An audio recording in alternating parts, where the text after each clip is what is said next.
Retornando ao nosso seminário, o segundo painel tratará do tema Sociedade Anônima de Futebol, Aspectos Trabalhistas. Teremos a satisfação de ouvir o senhor ministro do Tribunal Superior do Trabalho, Douglas Alencar Rodrigues. Na sequência, o senhor ministro do Tribunal Superior do Trabalho, Amaury Rodrigues Pinto Júnior. Em seguida, o senhor Corregedor-Geral da Justiça do Trabalho, ministro Guilherme Augusto Caputo Bastos. Como mediador da atividade, teremos o advogado e presidente da Academia Nacional de Direito Desportivo, Terence Sveiter. O ministro Douglas Alencar Rodrigues é mestre em Direito das Relações Sociais na Pontifícia Universidade Católica de São Paulo. Professor de Direito Constitucional e de Direito Processual do Trabalho do Centro de Ensino Superior de Brasília, IESB. Membro da Academia Brasileira de Direito do Trabalho e do Instituto Brasileiro de Direito Processual Civil. É ministro do Tribunal Superior do Trabalho desde abril de 2014. O ministro do TST, Douglas Alencar Rodrigues, falará sobre o regime centralizado de execuções trabalhistas, segundo a Lei 14.193 de 2021. Aplica-se também aos clubes ou entidades que não constituíram SAF? Neste momento, passamos a palavra ao senhor ministro do TST, Douglas Alencar Rodrigues.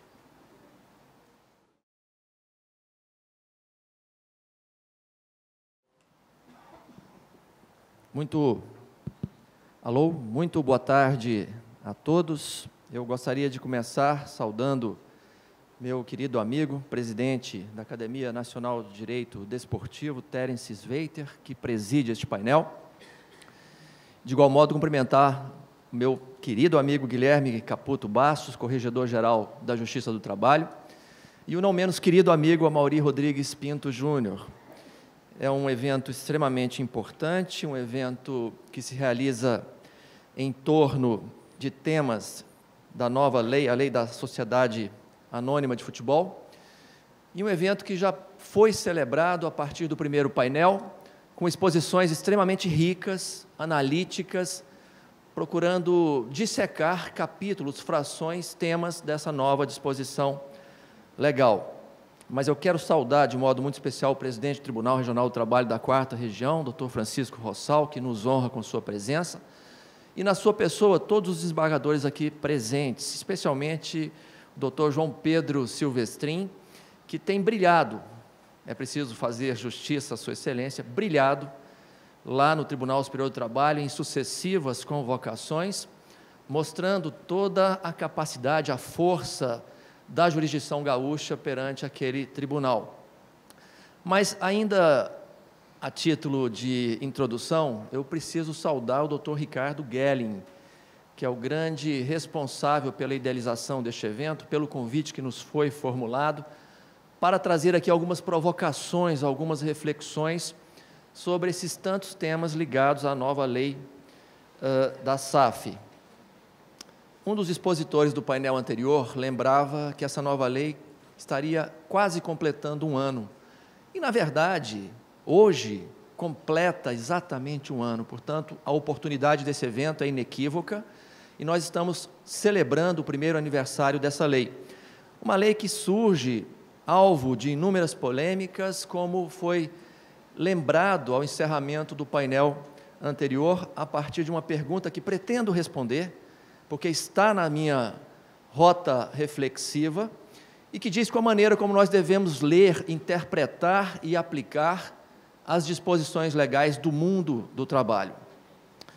Mas, ouvindo uma das perguntas também, fiz uma anotação aqui, ministro Guilherme, a doutora Flávia Zanini também estava presente, já me ouviram falar sobre um livrinho muito interessante, recomendo para quem não ainda teve a oportunidade de lê-lo, que tem um título muito sugestivo, Catimba Constitucional.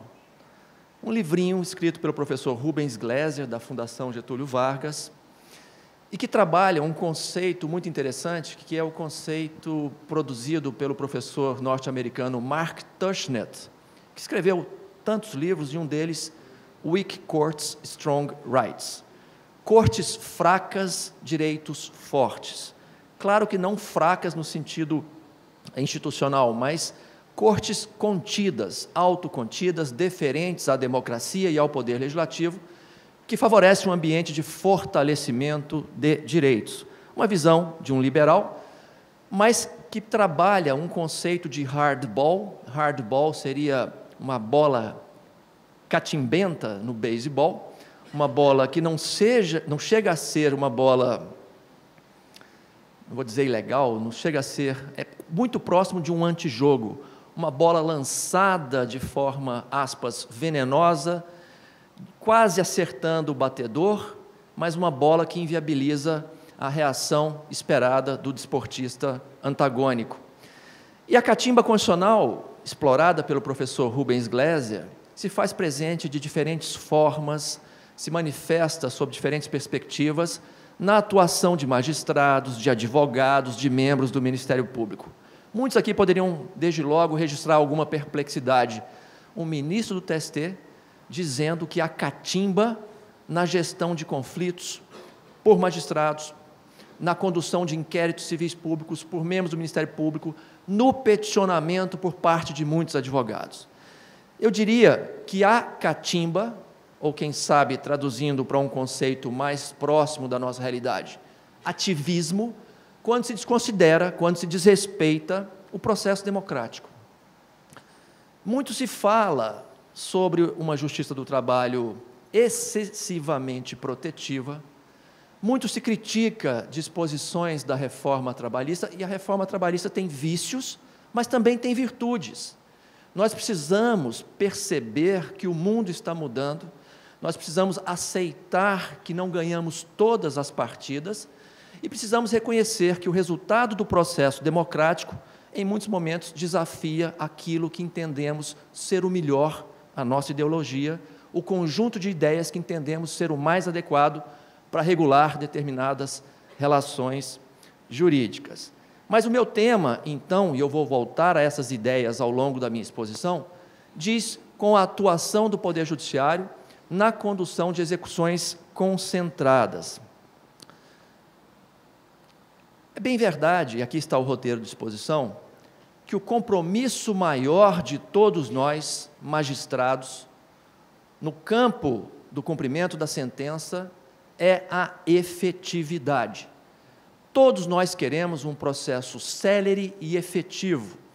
A promessa constitucional da razoável duração do processo não pode ser uma quimera, uma retórica inconsequente. Não, nós agimos para tornar concretos as condenações, os comandos inscritos em coisas julgadas. Mas a realidade da vida é muito mais complexa do que nós idealizamos. E, em muitos momentos, empresas, entidades equiparadas a empregadores, não dispõem de patrimônios ou de patrimônio suficiente para fazer face a essas obrigações. Mas nós agimos de forma tarifada ou vinculada na fase de cumprimento da sentença. E operamos a partir do direito positivo, do direito posto, do direito produzido democraticamente pela arena legislativa. E o que nós poderíamos, então, referir desde logo em relação à nossa postura na fase executiva? O grande farol é a efetividade. O novo Código de Processo Civil, por exemplo, no artigo 139, inciso 4º, prevê um amplíssimo poder aos juízes para a adoção de medidas executivas atípicas, medidas não previstas em lei, mas que podem concorrer para a máxima efetividade da atuação judicial. Medidas mandamentais, subrogatórias, coercitivas, enfim, nós temos do legislador a outorga de uma carta em branco que deve ser exercida com muita responsabilidade e que já vem sendo interpretada, disciplinada pela própria jurisprudência. Portanto, eu chamo a atenção para esse nosso compromisso institucional com a máxima efetividade, o que não significa que devamos desprezar o direito positivo, o direito posto, em absoluto. Seria agir de forma arbitrária e antidemocrática, negar vigência a preceitos normativos produzidos pelo Congresso Nacional, sem que existissem inexcusáveis, manifestas, acachapantes inconstitucionalidades. E aqui nós temos na tela ideias, força, princípios que estruturam essa nossa atividade de cumprimento das sentenças. Há um postulado muito caro ao processo civil, ao processo de trabalho, que é o da execução menos gravosa. Não que o devedor mereça ser protegido e o credor preterido na sua expectativa legítima de ver o seu crédito satisfeito. Não é disso que se trata em absoluto. Quando nós falamos em execução menos gravosa, e o novo CPC trouxe a cláusula da cooperação, nós queremos que não haja comprometimento da atividade econômica. E por que isso? Porque é da essência da nossa Constituição econômica o respeito à livre iniciativa. É a iniciativa privada o espaço por excelência da inovação, da criação de empregos, da geração de receitas, tributos, inclusão social. A ordem econômica, regulada no artigo 170 da Constituição, enumera uma série de princípios. Nós temos princípios de organização e princípios de funcionamento. Livre iniciativa, propriedade privada, função social da propriedade, respeito ao meio ambiente, respeito à livre concorrência, respeito aos direitos sociais trabalhistas, inclusive. Mas há também uma promessa do pleno emprego, há a previsão da redução das desigualdades regionais e sociais, e há ainda a previsão de um tratamento favorecido às micro e pequenas empresas. Portanto, a nossa Constituição econômica traz um compromisso claro com a livre iniciativa, até porque o papel do Estado é subsidiário. Na economia, o Estado só atua para atender a relevante interesse público ou interesse ligado à segurança nacional, ou ainda nos casos expressamente previstos na Constituição. O Estado não é empreendedor, o Estado é provedor de políticas públicas, sobretudo na área dos direitos sociais. E nós assistimos no Brasil e no mundo a um movimento de redução, de enxugamento do papel do Estado.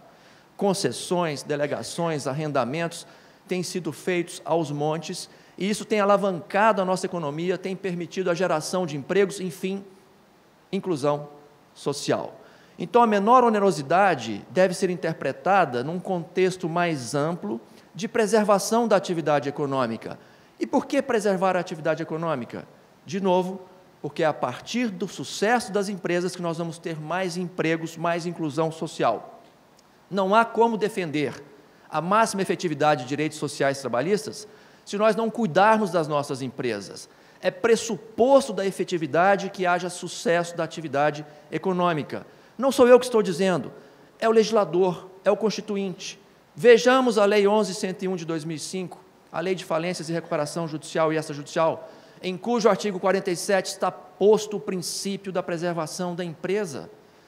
É o legislador, é o Constituinte, é da lógica da nossa sociedade democrática, capitalista, que as empresas sejam respeitadas. Agora, avancemos. Nós precisamos racionalizar a execução, a atividade judicial que se desenvolvem de forma múltipla contra uma mesma empresa. A possibilidade de reunião de execuções contra o mesmo empregador, o mesmo devedor, está prevista desde 1980, na Lei de Execuções Fiscais. O Código de Processo Civil, agora editado em 2015, com vigência a contar de 18 de março de 2016, prevê a possibilidade da cooperação entre órgãos judiciários, ainda que vinculados a ramos jurisdicionais distintos. E aqui talvez uma primeira resposta a um questionamento que foi produzido no painel anterior. Nada obsta, aliás, tudo antes recomenda que juiz cível, juiz do trabalho, juiz federal possam racionalizar essas execuções, centralizando-as num único juízo. Não há óbice. O CPC, lá nos artigos 66, 69, se não me trai a memória, fala da cooperação interna. E esses dispositivos ainda não foram explorados na sua máxima potencialidade. Então, antecipo aqui a minha visão de que é plenamente possível que haja uma atuação coordenada de magistrados vinculados a ramos judiciais distintos, na perspectiva de assegurar a melhor gestão desses conflitos massivos. E mais, foi lembrado aqui nós assistimos, verificamos isso o tempo todo, Dr. Ricardo Gelling lembrava: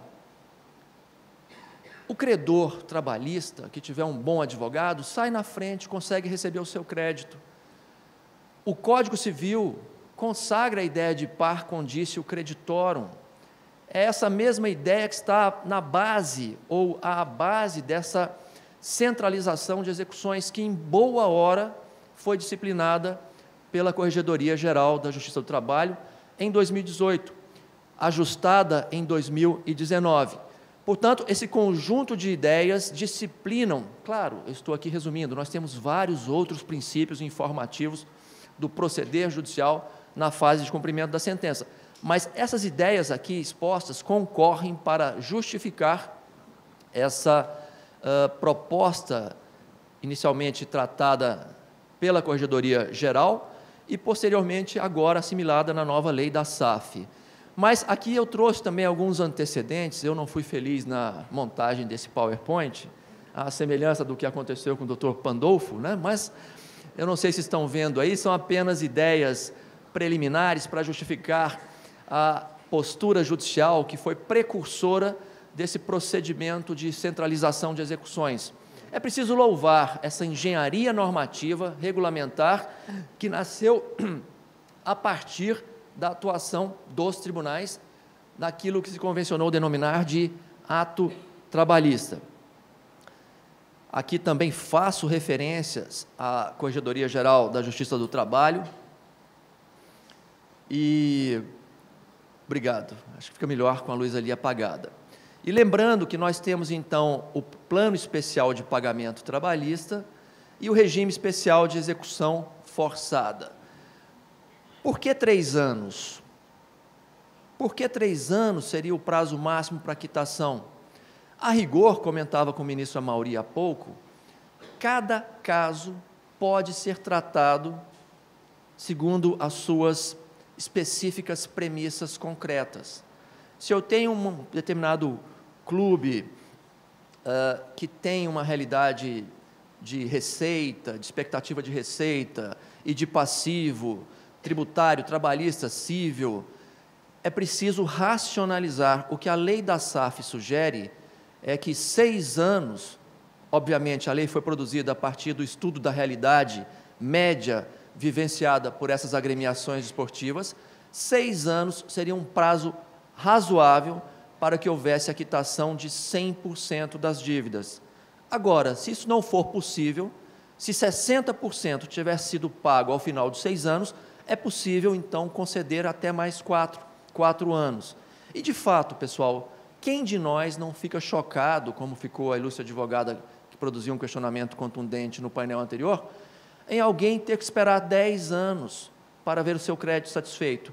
Quem de nós aqui já litigou? Eu litigo na Justiça Comum do DF, sou credor, já tenho coisa julgada a meu favor e eu já estou há 18 anos esperando o meu crédito. Nenhum de nós aceita isso de forma natural, mas o legislador produziu uma norma, e essa norma, eu não vejo inconstitucionalidade evidente, manifesta, busca, então, viabilizar a satisfação dessas obrigações, que são múltiplas, por empresas desportivas, associações, e isso, obviamente, na perspectiva de garantir que os créditos sejam quitados. Mas a Corregedoria Geral da Justiça do Trabalho, que tem sido conduzida de forma brilhante pelo ministro Guilherme Caputo, está às voltas com a revisão deste ato, e Sua Excelência já antecipou, nós vamos ter algumas novidades, quem sabe na sua manifestação possa trazer alguns spoilers, né, para usar uma expressão moderna. Mas, enfim, nós ainda podemos citar, já foi referido aqui, a lei do Profut, e temos uma resolução do Conselho Nacional de Justiça, que é a resolução 350. Muito se discute sobre a natureza desse ato trabalhista, um protocolo institucional, um ato que só poderia ser implementado a partir do concurso, aspas, bilateral de vontade entre o devedor massivo e o tribunal, ou, quem sabe, pensando de forma mais ampla, os juízes não poderiam, eles próprios, como aconteceu aqui, inclusive, no Rio Grande do Sul, num acordo de cooperação, centralizar diversas execuções contra uma determinada empresa que possui bens em diversas unidades da federação e devedora de quantia significativa. Isso foi feito aqui sem que houvesse provocação da empresa. Então, é possível, sim, que o Poder Judiciário atue de ofício, cumprindo a sua função social, institucional, implementando uma execução coletiva. Evidentemente, se a busca por essa via regulamentada pela Corregedoria for empreendida, as condições seriam muito mais previamente compreendidas, não é? Muito mais facilmente atendidas. Mas qual é o ponto central da minha exposição? E eu confesso, doutor Terence, que não vou suplantar o tempo. Lembrava aqui com o ministro Amaury que existe um princípio muito caro quando se participa de eventos como esse, que é o princípio da razoável duração do discurso. Há discursos que são bons e bons porque são curtos e têm conteúdo. Há outros que são bons e ruins porque são curtos, mas sem conteúdo. E há os ruins e ruins que são longos e sem conteúdo. Eu espero que o meu fique, quem sabe, aí no meio do caminho, atendendo à máxima de que a virtude está no meio. Mas a pergunta que não quer calar e que já foi antecipada: o regime centralizado de execuções trabalhistas aplica-se também aos clubes ou entidades que não constituíram SAF? Fazendo uma enquete rápida, estamos num auditório de especialistas. Quem entende que sim, levanta a mão. Só os dois? Quem entende que não, 3? Quem não tem opinião formada? Está parecendo juiz, junte-se conclusos, né? Junte-se conclusos. Mas, meus caros, eu tenho uma posição, lendo, pensando, refletindo sobre todo esse complexo de regras, normas, princípios. A minha resposta é negativa. E por que digo que não é aplicável? Porque, primeiro, a Lei 14.193 regulamentou um microsistema que traz regras de governança, que institui a SAF, mas cria um regime tributário diferenciado, estabelece o programa de desenvolvimento educacional e social, que é algo fantástico, louvável, merece aplausos, e, sobretudo, constitui um modo de quitação próprio das obrigações. Qual é o objetivo, então, do legislador? Estimular a migração para esse modelo de pessoa jurídica. Há vantagens que já foram aqui referidas à exaustão no painel anterior, mas há obrigações, compromissos, e esses compromissos também foram mencionados. Fiscalização por órgãos internos e externos, também a obrigatória constituição de conselho de administração, conselho fiscal de forma permanente, a ideia de transparência, de publicidade, de accountability, de conformidade, ou seja, pretende-se que a governança dessas instituições desportivas se dê de acordo com os melhores padrões possíveis. Até porque o bem jurídico tutelado, como já foi dito, a exaustão, é uma paixão nacional. Há aquele autor que o ministro Guilherme gosta muito, Johann Huizinga, que fala que o desporto, muito além de ser um produto cultural, ele é constitutivo mesmo da própria cultura, é algo inato a todo ser humano, essa dimensão lúdica da vida. E, portanto, é preciso que esse bem jurídico coletivo, difuso, intergeracional, que diz muito sobre as nossas tradições, os nossos valores, seja alvo de uma proteção jurídica adequada. E essa proteção passa pela gestão responsável, passa pela viabilização econômica dessas empresas, e é o que se pretendeu fazer com essa Lei 14.193. A SAF, esse microsistema, busca estimular a migração, traz vantagens, a exemplo dessas formas de quitação, e responsabilidades, compromissos. Agora, se está inserido nesse microsistema, Por que conceder uma vantagem idealizada para estimular a migração para clubes, agremiações que estão à margem do modelo? Isso aconteceu em relação ao clube glorioso, diga-se de passagem, sofrido, lembre-se sempre, de Regatas Vasco da Gama, que é o meu clube. Aliás, eu não sei, Guilherme, por que nós escolhemos determinados clubes para torcer? Alguém tem explicação? É uma influência de um parente, de um tio, de um primo, do pai, né? Eu tenho a infelicidade de ter 2 flamenguistas lá em casa, com todas as vênias aos flamenguistas, né?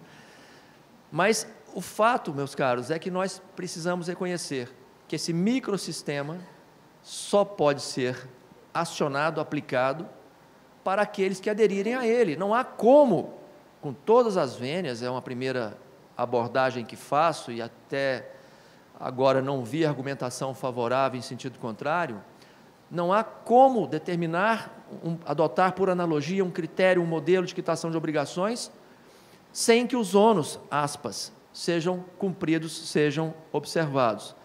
A própria lei fala que são legitimados o clube ou a pessoa jurídica original.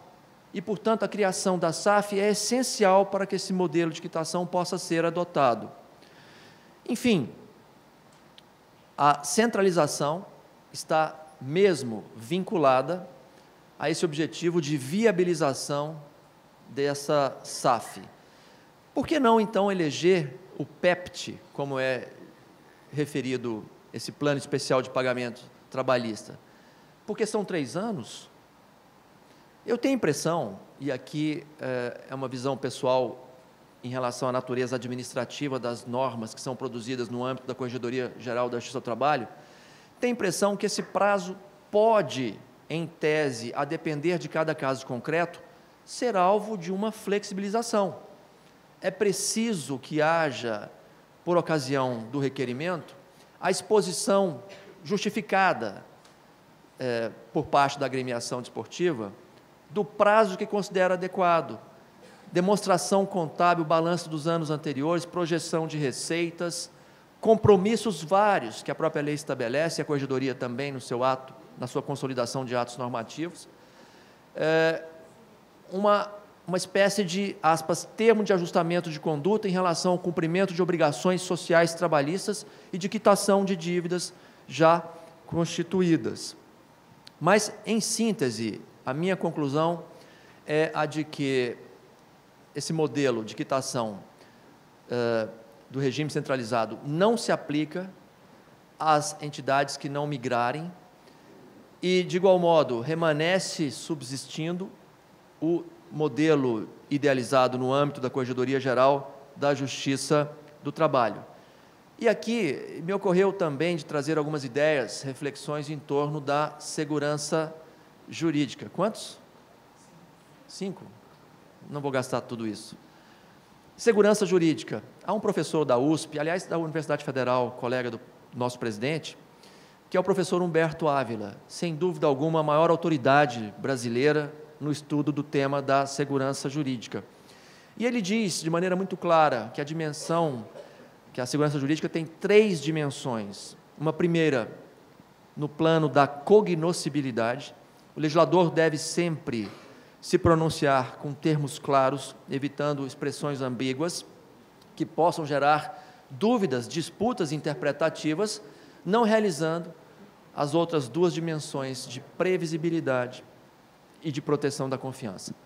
Os atos praticados no passado, segundo a ordem jurídica com o sentido que lhe era atribuído, devem ser respeitados no presente. E os atos praticados no presente, com o significado uníssono da doutrina, dos tribunais, da jurisprudência, devem, de igual modo, ser respeitados no futuro. São essas 3 dimensões. Eu não tenho dúvida em afirmar que a leitura sistêmica desse modelo, trazido pela nova lei, exclui de forma objetiva e peremptória a possibilidade da adoção do critério de pagamento parcelado para quem não se submeter a essas condições todas de governança que foram também estabelecidas. Enfim, para concluir, lembrando que todos nós queremos que o desporto cumpra a sua máxima potencialidade. O esporte é um elemento de transformação social, é um elemento de coesão também. O desporto tem uma relevância econômica indiscutível. Falou-se aqui em 1,5% do PIB, que pode ser alcançado, segundo projeções da XP Investimentos. 1,5% do PIB é muita coisa, só com a indústria do desporto.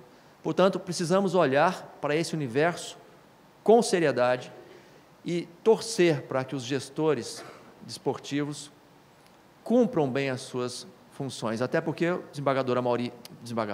ministro Amaury vai tratar da questão da responsabilidade. Responsabilidade, palavra de ordem, responsabilidade. Muito obrigado a todos pela atenção, bola para frente.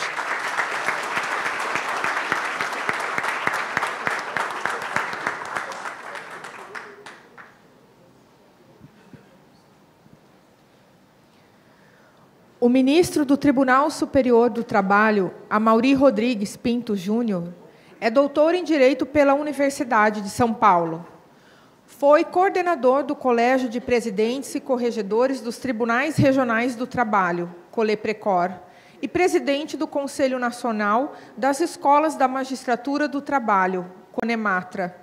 Em 21 de julho de 2021, tomou posse como ministro do Tribunal Superior do Trabalho.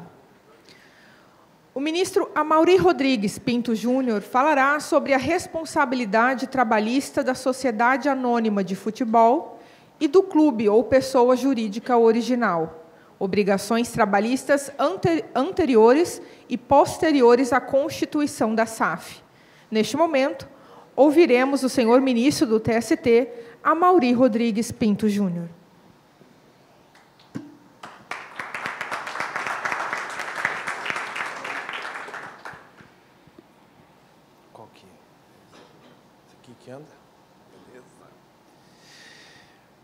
Uma boa tarde a todos. Quero cumprimentar o nosso presidente da mesa e o presidente da academia, nosso querido Sveiter, nosso corregedor-geral, ministro Guilherme Caputo, meu querido amigo, ministro Douglas Alencar.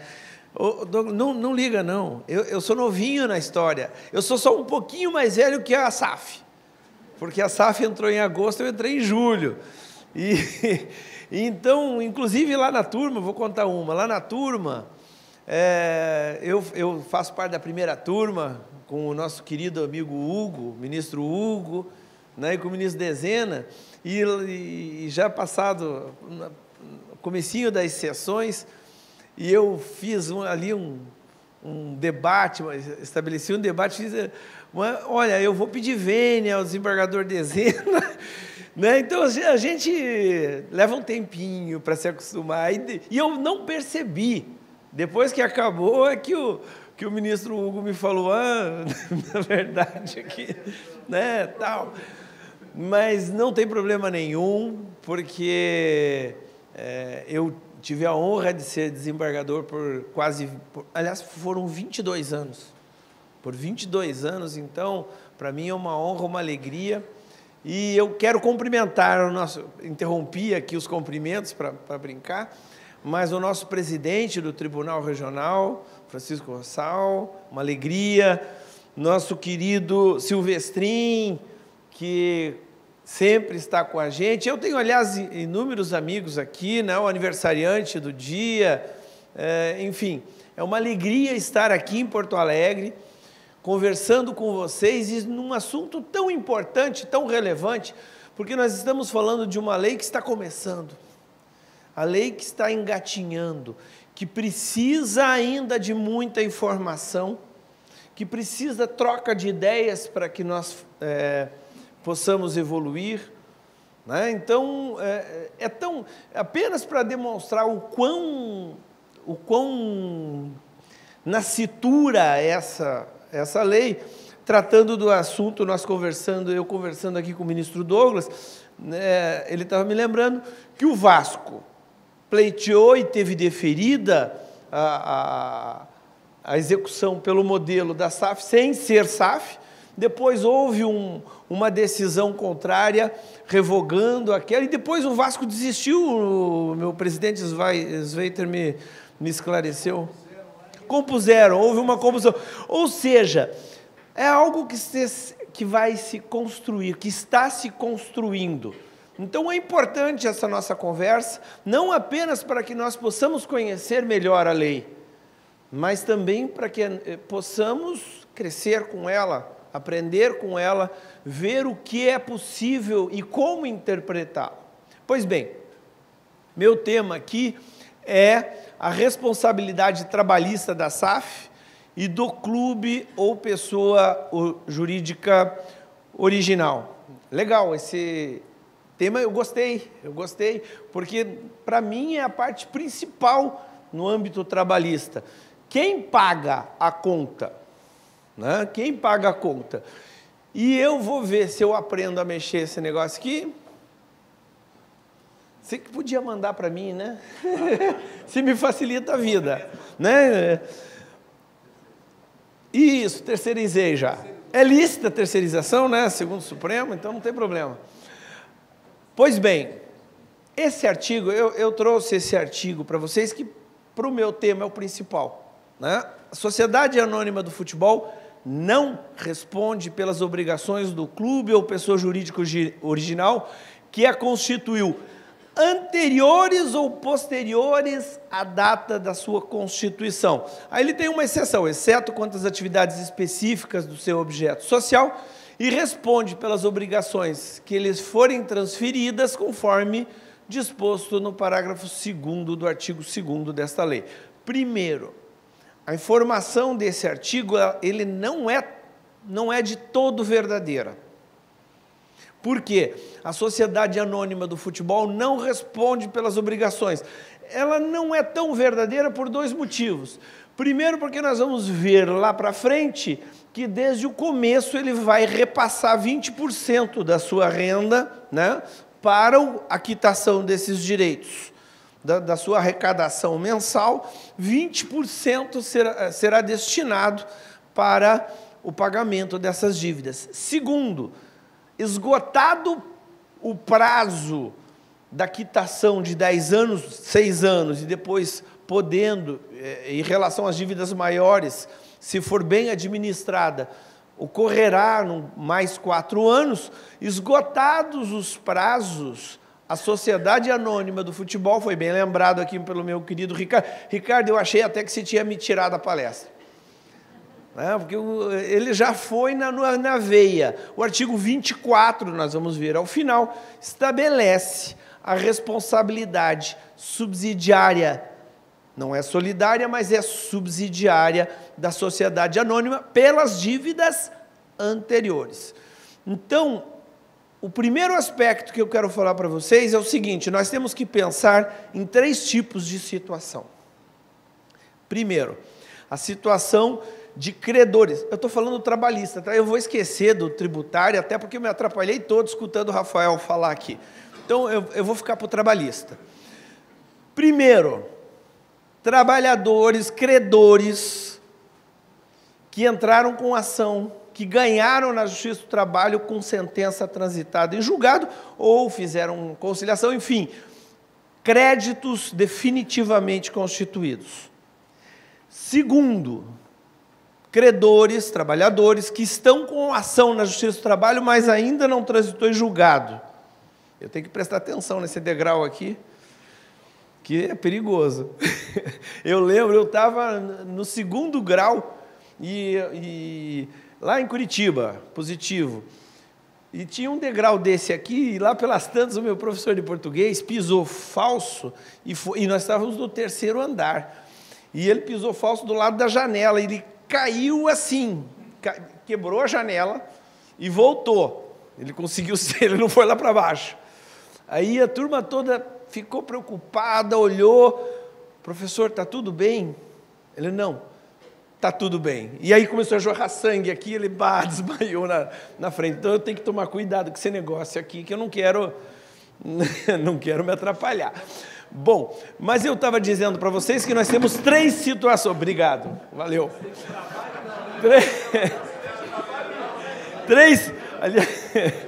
Nós temos 3 situações. A primeira, do trabalhador que já teve sentença transitada e julgado. Segunda, trabalhador. Aliás, nós temos 4 situações. Que está na justiça do trabalho e ainda não obteve uma sentença ou não transitou em julgado ainda o seu crédito. Nós temos, eu lembrei daquele que continua trabalhando, que no momento em que criou-se a sociedade anônima, ele passou a trabalhar para a sociedade anônima, e eu lembrei de uma outra. Agora, falando com vocês aqui, lembrei daquele trabalhador que ainda não ingressou com a Justiça do Trabalho, que ele não foi para a SAF, não foi para a sociedade anônima, mas no momento da criação da sociedade anônima, ou seja, o contrato dele foi rompido, mas ele ainda não ingressou, mas poderá ingressar com ação na Justiça do Trabalho. Então, nós temos esses créditos. Pois bem, segundo o artigo 9º, em relação a esses créditos anteriores à constituição da sociedade anônima, a sociedade anônima não responde. Como eu disse para vocês, é uma meia-verdade, porque 20% do crédito mensal dela, da renda mensal dela, vai ser destinado ao pagamento dessas dívidas. O que ele quis afastar aqui foi a solidariedade. Por quê? Porque nós temos o 10º e o 448 da CLT, que diz que, havendo sucessão, e aí a sucessão, como nós temos interpretações diferentes na Justiça do Trabalho, para alguns a sucessão trabalhista acontece se o contrato de trabalho sobrevive à mudança, mas nós temos farta jurisprudência também reconhecendo sucessão trabalhista quando o contrato de trabalho foi extinto antes da sucessão. Existe essa corrente jurisprudencial também, nós sabemos, e aliás nós temos já na prática uma decisão conflitante lá em Minas em relação ao Cruzeiro, que é uma sociedade anônima do futebol, a primeira a ser constituída, como lembrou o colega, acho que foi o Cristiano que trouxe a informação. Pois bem, nós temos uma decisão afastando a sucessão e a outra reconhecendo, apesar da lei. Então, o primeiro ponto que eu coloco para vocês é se esse artigo, o artigo 9º, realmente afasta a sucessão trabalhista, como nós conhecemos no artigo 10 e no 448 da CLT. E a minha resposta é afirmativa, porque essa lei é lei especial. Além de ser posterior, é uma lei especial. Portanto, eu não posso, com a maior das vênias, ignorá-la, a não ser que eu declare ela inconstitucional. Se eu entender que ela não observa a Constituição, então eu não posso aplicá-la. Agora, para isso eu tenho um ônus. É um ônus de dizer, olha, ela desrespeita a Constituição porque ela viola o artigo tal. E assim, não pode ser... Eu acho interessante essas inconstitucionalidades que você declara por artigos gerais, né? Artigos gerais, os artigos chamados de inspiração, né? Não, até porque o juiz, na primeira instância, ele tem esse poder de declarar inconstitucional, mas em segunda instância já o ônus é bem maior, porque no tribunal tem a cláusula de reserva de plenário e esse fundamento tem que ser consistente, porque senão você não convence a maioria absoluta de um tribunal quanto à inconstitucionalidade de uma norma. Portanto, o artigo 9º, entre aspas, prevalece sobre o 10º e o 448 da CLT, como disse o nosso querido ministro Douglas, para os casos da sociedade anônima. Então, a lei que disciplina, que criou um microsistema, o microsistema da sociedade anônima do futebol, afastou a sucessão trabalhista. Significa que a sociedade anônima, nas ações, e eu disse que tinha um dos casos, e um dos casos é de quem ainda não ajuizou a ação e vai ajuizar a ação. Então, esse que vai ajuizar a ação não deve incluir a Sociedade Anônima do Futebol? Eu pensei sobre isso. E eu acho que deve incluir. Por que ela deve incluir? Porque tem a responsabilidade subsidiária prevista lá no artigo 24. E se a ação é posterior à criação da lei da sociedade anônima, ou à própria criação da sociedade anônima, o risco de você depois querer discutir na fase de execução a inclusão de alguém que não participou da fase de conhecimento é muito grande. Então, eu, advogado, eu incluiria a sociedade anônima do futebol no polo passivo, mesmo que eu não tenha o meu vínculo sobrevivido à criação da sociedade anônima, ou seja, o meu vínculo extinguiu antes. Aqueles que já ajuizaram a ação não tem problema nenhum. Por quê? Porque a lei já prevê a responsabilidade subsidiária automática. Mas para aqueles que ainda não ajuizaram a ação, eles precisam, apesar da lei dizer expressamente, eu penso que eles precisam, por cautela, ajuizar essa ação também contra a Sociedade Anônima do Futebol. E isso é vantagem até para a Sociedade Anônima. Por quê? Porque ela pode se defender de eventual fraude. Ela pode se defender de eventual fraude.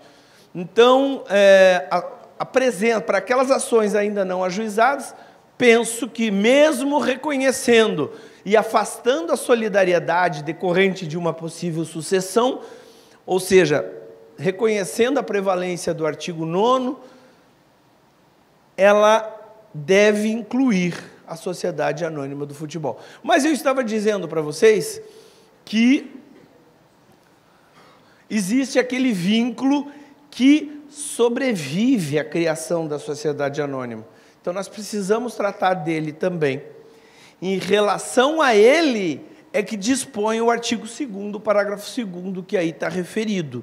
Ou seja, a sociedade anônima, quando criada, ela assume todos os direitos, são obrigatoriamente, diz a lei, obrigatoriamente transferidos para ela todos os direitos e obrigações do clube ou da pessoa jurídica original. O que quer dizer isso? E isso pode ter alguma interpretação mal feita, esquisita, que dê debates. O que ela diz? É obrigatoriamente transferido.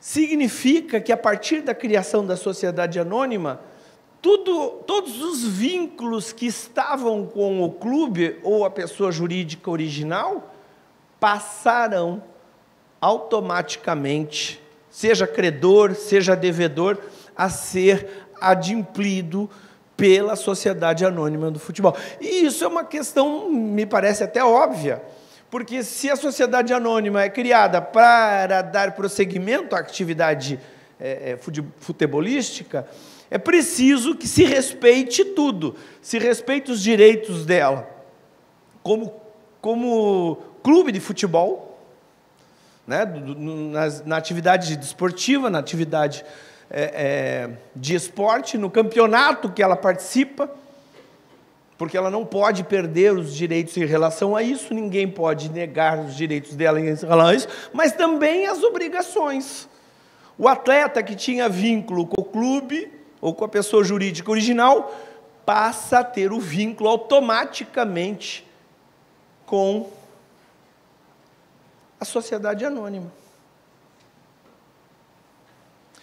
É interessante que essa questão passa a ser importante no futuro. Por quê? Porque no futuro, no começo não tem problema, ela assume todas as obrigações, começa a pagar os salários pactuados, começa a ter os direitos da prestação de serviço. Eu estou aqui analisando o meu vínculo de emprego.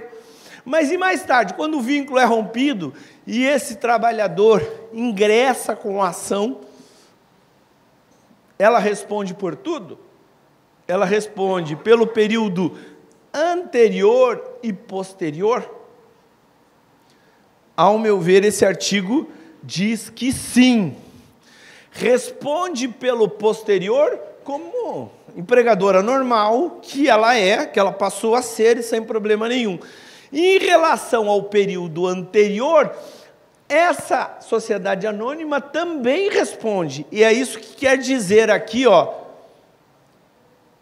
exceto quanto às atividades específicas do seu objeto social, e responde pelas obrigações que lhe foram transferidas, conforme disposto no artigo 2º, parágrafo 2º. Aqui se cria uma sucessão um pouquinho diferente do artigo 10 do 448. A sociedade anônima assume esse passivo. Só que se esse passivo, se ainda estiver naquele período da lei, ele manda cumprir a forma estabelecida no artigo 10, que nós vamos ver agora a seguir. Mas, enfim, se o contrato de trabalho, seja de técnico, seja de fisioterapeuta, porque não é só atleta que tem contrato, né? Tem o clube de futebol, tem inúmeros profissionais trabalhando, né? Tem o médico, tem o massagista, enfim, todos os vínculos passam a ser automaticamente assumidos pela sociedade anônima. E na ação trabalhista posterior ela responde, aí sim responde pelo presente e pelo passado também. Em relação ao passado, nós vamos ter que analisar, o juiz do trabalho vai ter o ônus de verificar como se cumpre automaticamente, ou, como disse o artigo 9º, na forma estabelecida pelo artigo 10, que, como nós vamos ver, é mediante a soma daqueles repasses que se faz da sociedade anônima para o clube ou pessoa jurídica original. Vamos para o próximo? É esse aqui, ó. Como que esse passado... Então, o futuro é só da sociedade anônima, tá? O futuro é só a sociedade anônima que responde. O clube não vai responder mais? Não, pelo futuro não. Pelo pós-assunção da sociedade anônima, só se lá no futuro, e eu aqui vou conjecturar, se lá no futuro se provar que há uma fraude, aí sim, é lógico, né? Os dirigentes vão responder, enfim, tudo. Mas no normal, no projeto da lei, no objetivo da lei, não há esse repasse, certo? Agora, como que o passado é pago? Vejam só, o clube ou pessoa jurídica original é responsável pelo pagamento das obrigações anteriores à constituição da sociedade anônima do futebol, por meio de... Essa primeira parte estão esquecendo, geralmente estão falando das duas outras. Olha, receitas próprias e das seguintes receitas que lhes serão transferidas da sociedade anônima, quando constituídas exclusivamente. Vamos para o próximo, esse aqui é rápido. Então, são 3 as fontes. A primeira delas, o pessoal não comenta muito, eles comentam dessas duas. Primeiro, destinação de 20% das receitas correntes mensais auferidas pela Sociedade Anônima do Futebol, conforme plano aprovado pelos credores. Vejam, quando você constitui a Sociedade Anônima do Futebol, você não só constitui, você também apresenta uma proposta, um plano de quitação do passivo.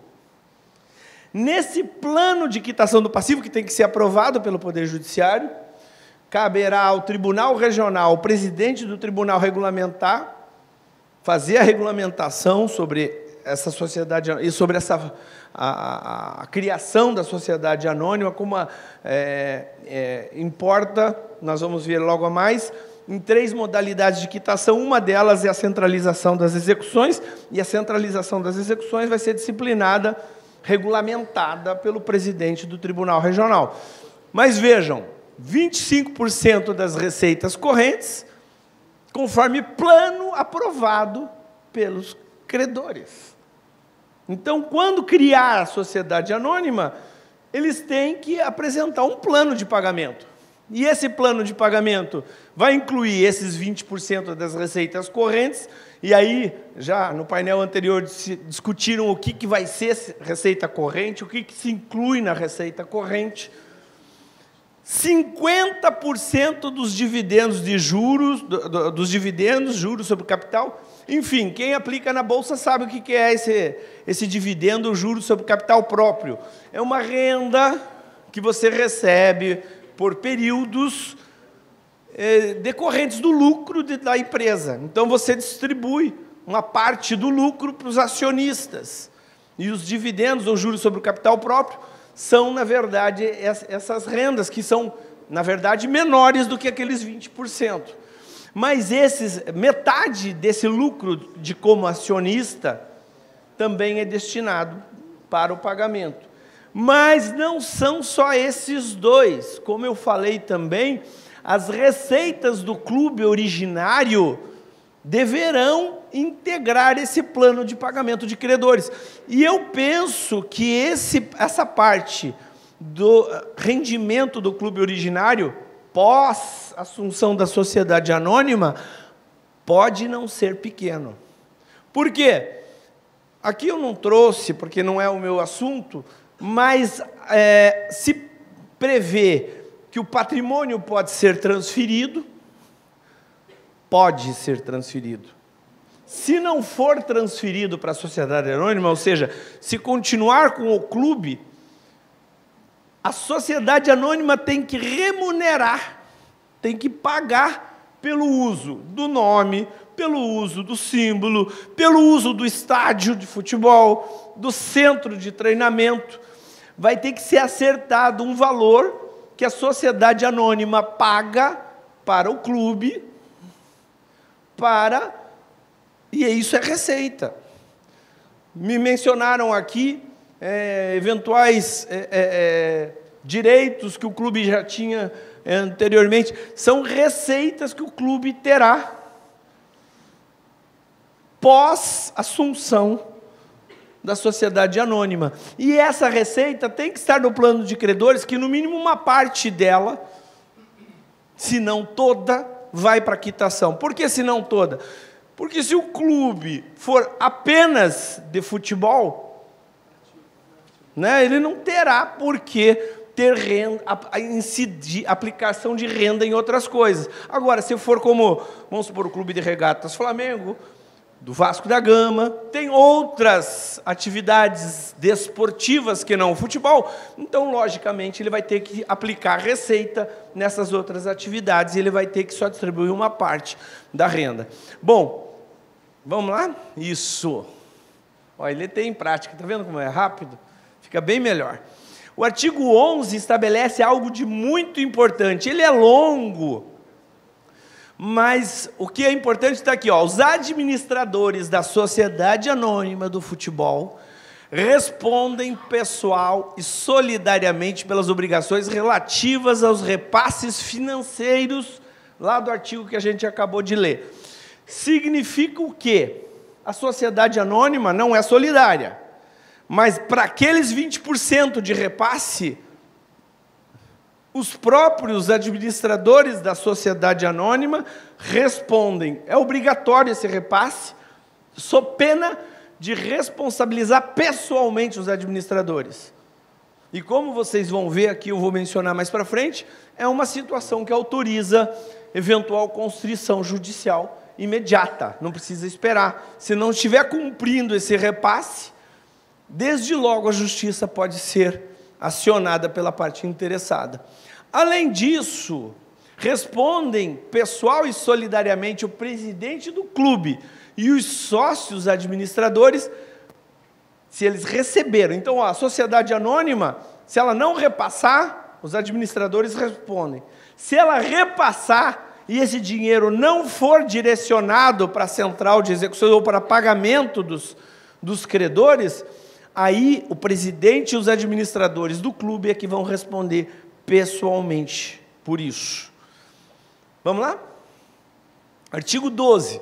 Enquanto a Sociedade Anônima do Futebol cumprir os pagamentos previstos nessa seção, é vedada qualquer forma de constrição ao patrimônio ou às receitas. O resto eu não preciso nem ler para vocês. Enquanto estiver cumprindo, não pode haver constrição judicial. E essa, para mim, é a vantagem central, principalmente para aqueles clubes que mais devem, é a vantagem maior de se transformar em sociedade anônima. Por quê? Porque eles têm uma paz, porque vocês não sabem como é difícil, vocês sabem, como é difícil ter o juiz do trabalho atrás do teu patrimônio. É renda do clube, é pagamento, é a renda do jogo, é oficial de justiça lá na bilheteria, segurando, né? Então é muito ruim, é muito difícil. E já hoje comentaram aqui que muitas vezes os trabalhadores de hoje ficam sem receber, porque não há recursos para quitar em função dessas constrições. Então, com a criação da sociedade anônima, o artigo 12 diz, olha, enquanto os repasses, enquanto os pagamentos previstos no plano que vocês apresentaram for observado, não se pode penhorar. Agora, se não houver o repasse, ou se o repasse não reverteu em favor dos credores, a Justiça está automaticamente autorizada a fazer penhoras, a fazer constrições, inclusive não só da sociedade anônima, se não houve o repasse, e nem só do clube, se não houve a direção do repasse para o objetivo que é programado, mas também dos administradores responsáveis pelo não repasse. Me pareceu que essa previsão normativa é muito legal, é muito interessante. Vai lá, o 13.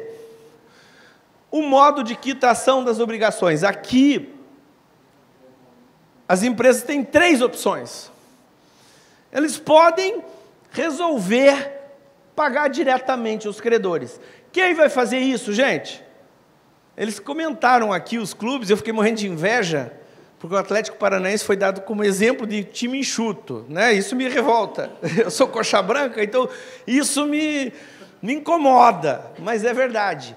O time enxuto pode optar por essa primeira, ele paga diretamente, porque ele não tem dívida. Ele não tem um passivo trabalhista, então ele pode pagar diretamente. Os clubes endividados jamais vão ter essa opção, jamais vão optar por pagar diretamente, porque senão eles vão ter o juiz lá na porta deles, penhorando tudo que eles recebem. Então, essa primeira opção só serve, o clube, a pessoa jurídica, poderá efetuar o pagamento diretamente aos credores, só time enxuto, só clube que resolveu transformar em SA para ter os benefícios tributários. Porque aqueles que querem ter a pausa no débito trabalhista não vão fazer essa opção. Eles vão fazer uma opção por esses 2 métodos. Concurso de credores por intermédio do regime centralizado de execuções. Aquele que o nosso querido Francisco Rossal vai ter que regulamentar, que a gente comentou agora. Ou eles podem ir para a recuperação judicial. Mas, pelo que já me disseram, aqui, Curitiba já tentou isso e se deu mal, né? Já tentou ir pela recuperação judicial e teve um atravanco da FIFA, teve dificuldade de... né? Então, assim, eu penso que a maioria, ou a totalidade, vai optar pelo concurso de credores, que tem as suas regras interessantes. Eu tenho 2 minutos, né? Tá bom, rapidão. Que são interessantes. O clube tem 6 anos para pagar com aquelas rendas, e com o plano, né? Então, aquelas 3 rendas, a renda do próprio clube, 20% e 50%, que eu mostrei para vocês. Se conseguir pagar pelo menos 60% no prazo de 6 anos, ele pode ser concedido mais 4 anos para ele quitar o restante. Passado esse tempo, a sociedade anônima é responsável subsidiária para quitar essas dívidas. Em relação a esses créditos, rapidamente, por causa do meu tempo, três coisas interessantes que eu quero falar para vocês. Primeiro, bom, uma delas, o crédito trabalhista, vocês sabem que é sempre privilegiado, mas a ordem da preferência entre os créditos foi estabelecida, pelo menos eu entendi que foi colocada uma ordem de prioridades dentro de cada classe de créditos. Então, o primeiro para idoso, logo depois doença grave, em terceiro lugar foi... Eu sei que o acidentado ficou em quinto lugar, eu achei estranho, E o último, que eu acho interessante, dos créditos trabalhistas, são aqueles que foram negociados com desconto de pelo menos 30%. Eles entram como preferência de preferência, ali no último lugar dos preferência de preferência, mas eles entram na frente. Então, eu fiquei imaginando isso. Créditos daquele jogador que ganha milhões e que tem milhões de créditos, se ele quiser ter uma chance de preferência em relação aos demais, ele vai ter que dar um desconto, vai ter que fazer um abatimento para entrar nesse rolo. Agora eu lembrei, o terceiro é créditos trabalhistas de até 60 salários mínimos. Entra em terceiro lugar.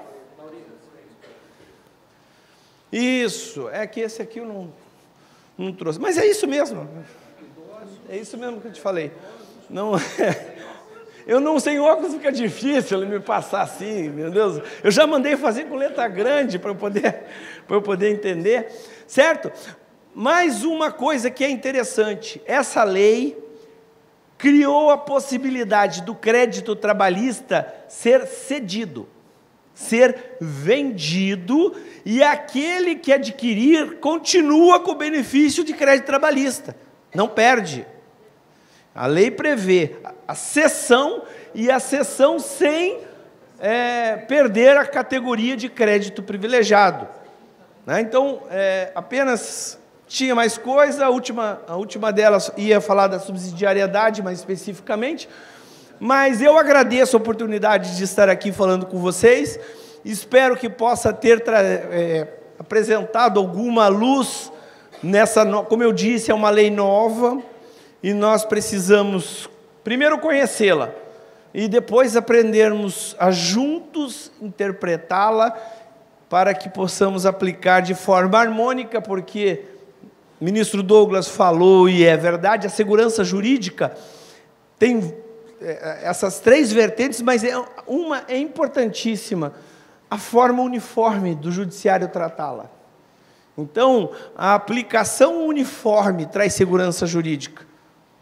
É preciso que nós possamos, do próprio Poder Judiciário também, e principalmente, discutirmos para que a gente aplique direito, para que a gente aplique num mesmo entendimento, para que não haja posição assim, como o nosso caso que nós lembramos, um penhorou solidário, um é solidário, o outro não é, e aí isso confunde a sociedade, isso traz insegurança jurídica, e prejudica a própria relação social, não só para os clubes, como para a sociedade como um todo. E nesse ponto, ministro Douglas e ministro Guilherme, eu penso que o Tribunal Superior do Trabalho, e eu já pensei nisso, agora que nós estamos entrando nos sistemas de precedentes, e isso apenas para concluir, o Tribunal Superior do Trabalho tem um papel importante nessa uniformização, e ela parte também de um pressuposto de agirmos rapidamente. Quando você vê que uma questão está altamente controvertida nas instâncias de origem, seria muito interessante que nós pudéssemos afetar um caso. Eu sei que o nosso dia a dia é louco, o nosso dia a dia é de milhares de processos, mas se nós pudéssemos afetar um caso para resolver essa questão e uniformizar no âmbito Achei que eu estava caindo. Uniformizar no âmbito nacional seria um trabalho maravilhoso. O exemplo disso, dessa questão que eu vejo que as turmas estão divergindo, diz respeito às consequências dos benefícios, aliás, como adquirir os benefícios da justiça gratuita, por mera declaração ou tem que demonstrar uma prova a mais. Há divergência nos regionais e nas turmas do TST existem divergências. Então, seria muito importante que o Tribunal Superior do Trabalho resolvesse uniformizasse essa questão com uma celeridade razoável, porque isso traz segurança jurídica. Mas já falei demais. Muito obrigado, agradeço.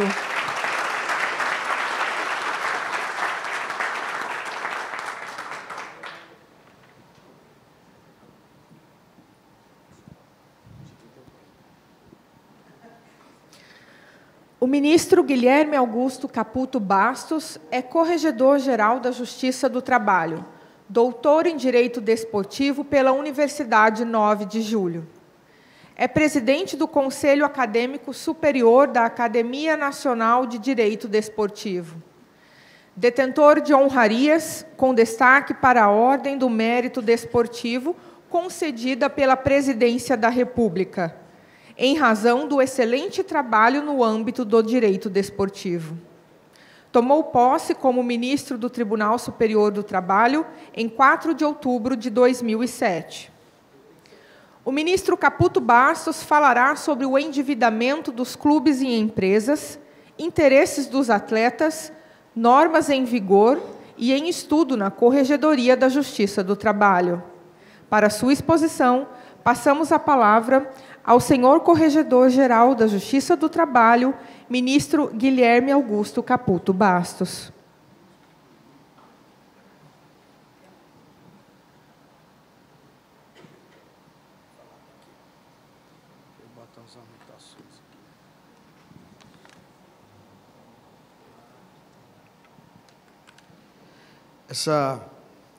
Essa apresentação ela é engraçada, porque eu estava em Mato Grosso do Sul e, no meio do almoço, o presidente do tribunal, que é meu colega, fez um concurso um pouco antes, mas éramos muito amigos, porque fomos juízes de primeiro grau em Mato Grosso do Sul. Ele em Amambai, eu em Dourados. O ministro Bresciani em Ponta Porã, enfim, nós nos reunimos ali em Mato Grosso do Sul. A nossa origem era Brasília, 10ª região. E aí, no meio, ele falou assim: Caputo, temos que ir embora agora, porque o governador está nos esperando e ele faz questão que você o acompanhe num lançamento lá, numa coisa política. Eu falei, mas o que eu tenho a ver com o negócio de político? Aqui? Não, ele sabe que você está aqui, ele quer que você o acompanhe e tal. Tá bom, me tiraram no meio do almoço lá, no vermelho, aquele espetáculo lá. Vermelho? Vermelho Grill. Eu não gosto de carne, gente. Estou lá em Mato Grosso do Sul comendo churrasco. Aí, já fui eu lá. Cheguei lá, ele falou, não, mas passa na governadoria que ele quer que você vá no carro. Eu e o presidente. Aí, cheguei lá, ele, para ser simpático, ele não me conhecia, nunca tinha me visto.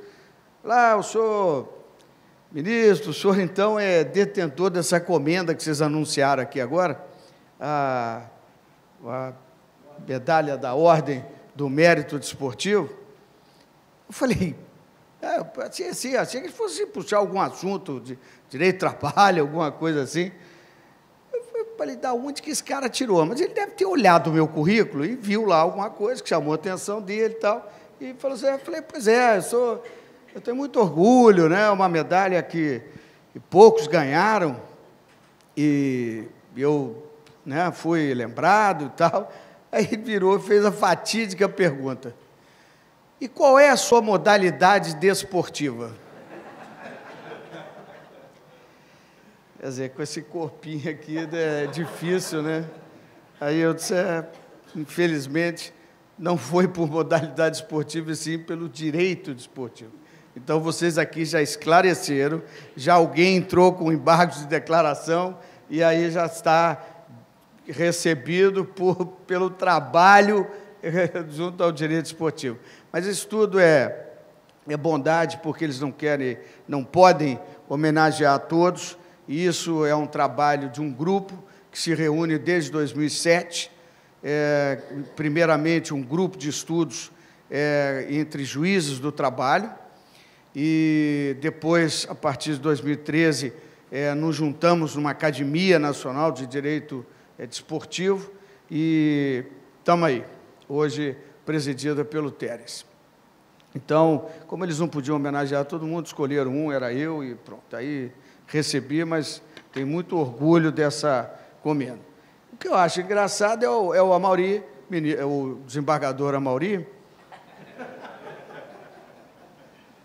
É o desembargador Amaury, porque eu era juiz, ele era advogado, ele vinha defender o Bamerindos, que era o Banco Estadual de Mato Grosso do Sul, ele já estava lá me incomodando de Curitiba.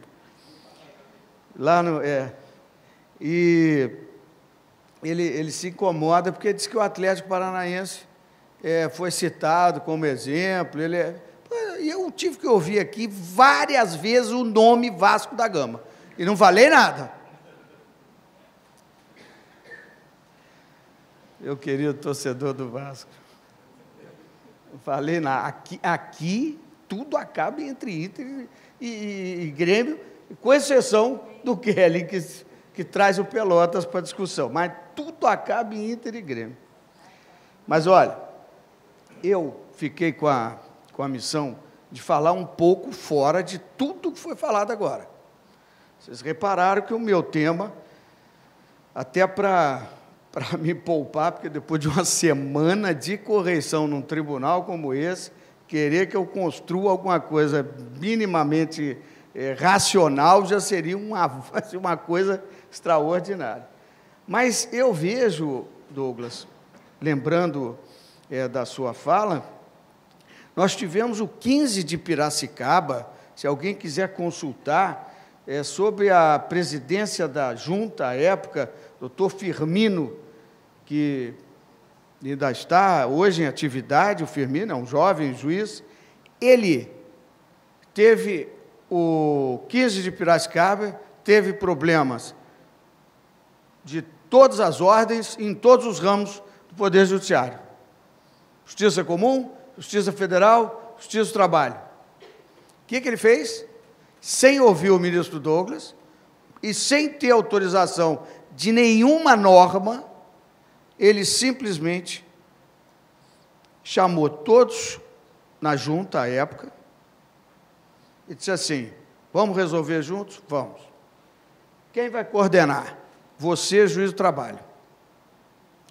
Começaram por definir quem iria assumir o clube, um tipo interventor, alguma coisa do gênero. E este que estaria responsável pela condução do clube, não comprava um clipe sem comunicar ao Firmino na junta. Eu acho que reuniram simplesmente as ações, não foi uma ação, foram ações diversas, eles juntaram, fizeram um bolo sob a coordenação do Firmino, ele foi pagando, sanearam o clube, saldaram todas as dívidas e ainda deram de presente aos torcedores do clube do 15 de Piracicaba o acesso a Série A do Campeonato Paulista à época. Já praticavam, veja como é interessante. E uma outra coisa que vocês falaram aqui também, que me pareceu assim interessante abordar, é o caso do plano especial desses pagamentos trabalhistas, esses PEPs, que hoje a experiência tem nos mostrado que, inclusive, com relação a clubes de futebol e ações em tribunais regionais do trabalho diversos. E a parte tinha uma dificuldade tremenda, porque nossa norma, enfim, esta criação dessa consolidação dos provimentos, que cuida da execução, e cuidou muito bem, o ministro Renato, e depois aperfeiçoada pelo ministro Lélio, e possivelmente não, vai sofrer. Eu vou dar alguns spoilers aqui, mas talvez assim, não possa falar tudo, senão o Busato depois me entrega lá com o nosso grupo de trabalho. Mas trouxeram essa questão para a corregedoria, o ministro corregedor, e eu tenho um grupo de trabalho do mais alto gabarito, de juízes do trabalho de várias regiões, todos eles vinculados à área de execução, como o Busato é aqui no TRT da 4ª Região, e nós estamos estabelecendo, Douglas e Amaury, estamos estabelecendo um PEPT interregional. Eu acho que vocês vão gostar muito. Eu devo assinar esse provimento, essa atualização da consolidação dos provimentos, nessa parte, do artigo 148 até o 150, e para não mudar a numeração, né, Busato? Nós tivemos que criar, porque para não ter que renumerar tudo, eu criei assim, 148, 148A, 148B, porque eu não podia, eu tinha que trabalhar entre o 148 e o 150. Só que como eu coloquei uma série de novidades, eu fui criando A, B, C para não ter que mudar.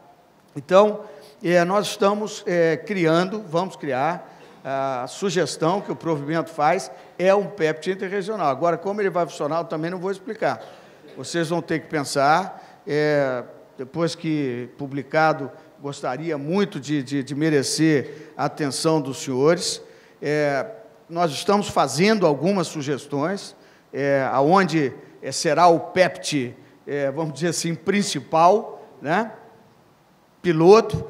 Agora, sabe de onde eu vi uma experiência exitosa? No Ceará. Porque a gente acaba nada criando mesmo, tudo se copia, porque já aconteceu em algum lugar. No Ceará aconteceu isso.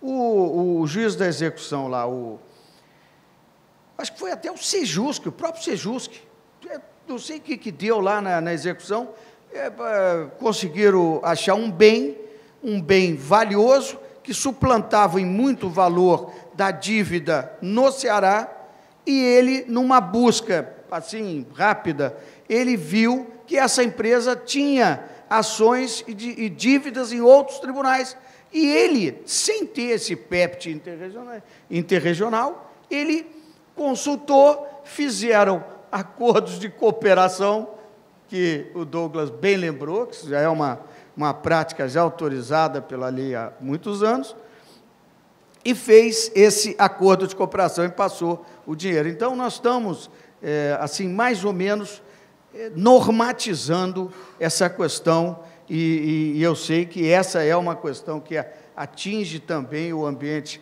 do futebol. Nós já tivemos experiência de vários clubes com dívidas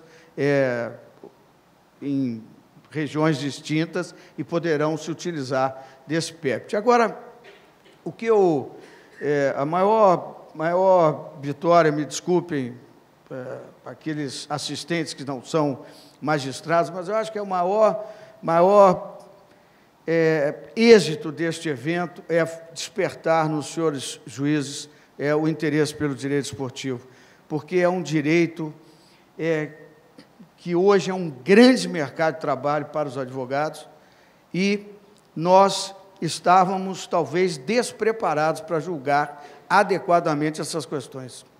Então, eu fiquei muito feliz de ver na plateia, e vejo agora vários juízes, de todas as instâncias, todos os graus. Isso é o que eu acho que é o grande êxito de ocasiões como essa, Teres. Eu acho que vocês tiveram, efetivamente, uma grande iniciativa, e que todos já reverenciaram o Guelli, e eu também o faço para dizer que um evento muito legal. Mas, falando um pouquinho desse provimento, então eu saio da lei, porque eu mesmo tenho muitas dúvidas com relação a essa nova lei. Por exemplo, Amaury, que eu estava vendo, quando tem que passar os 20% das receitas correntes e tal, fica fácil. até o plano dos credores se reunirem e dizerem assim, o que são essas receitas correntes? São ordinárias, são extraordinárias, eles fixam um patamar, apresentam para o tribunal, e é isso, o tribunal admite que nestas receitas correntes sejam aquelas que se faz, né, que se pedem nessas prestações de contas, vendas de jogadores, uma média dos valores praticados em venda de jogadores, né, ou patrocínios também que fogem daquele receituário mensal assim, ordinário. Enfim, é muito difícil trabalhar com essa lei, mas é uma lei nova, está sujeita mesmo a toda a sorte de interpretações. Vocês viram aqui, foi dito, em Belo Horizonte, 4 decisões, 2 num sentido, 2 no outro, reconhecendo algumas a sucessão, outras não reconhecendo. Quer dizer, então é assim mesmo, a jurisprudência vai se consolidando nesse sentido. Mas talvez a maior novidade, assim, as 2 novidades que eu talvez possa trazer que interesse mais de perto a clubes, né, de futebol, entidades de prática desportiva, é difícil usar esse nome, né? Então é melhor falar clube mesmo, porque acho que todo mundo já entende melhor.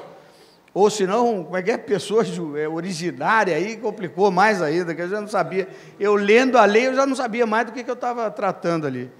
Então, essas entidades hoje, elas podem ou não se transformar em SAF. Aí criou-se essa primeira polêmica. Bom, quem não se transformou em SAF pode se utilizar dos benefícios da SAF? Bom, o Douglas já respondeu, me parece que o Amaury comunga do mesmo entendimento, e eu quero dizer que se nós fôssemos da mesma turma, seria uma decisão unânime. Eu também acho que não se aplica. Quem é SAF, aplica a SAF. E não vejo inconstitucionalidade nenhuma, porque já me disseram que seria inconstitucional, porque nós estaríamos discriminando aquelas empresas que não se transformaram em sociedade anônima, quando eu acho que aquilo ali são benefícios exatamente para quem quer se utilizar daquela nova figura empresarial, que é nova mesmo, não existe. O plano do deputado Pedro Paulo era se aproveitar de uma das sociedades empresariais que já existe no Código Civil, mas criar uma outra completamente diferente, né? Eu acho absolutamente legal, não vejo ilegalidade, muito menos inconstitucionalidade por falta de tratamento isonômico. Bom, não se transformou em SAF, como é que fica? Aí que entra o nosso provimento. Muito bem, eu pergunto aos senhores, nós temos no provimento hoje uma autorização sem base legal nenhuma, zero.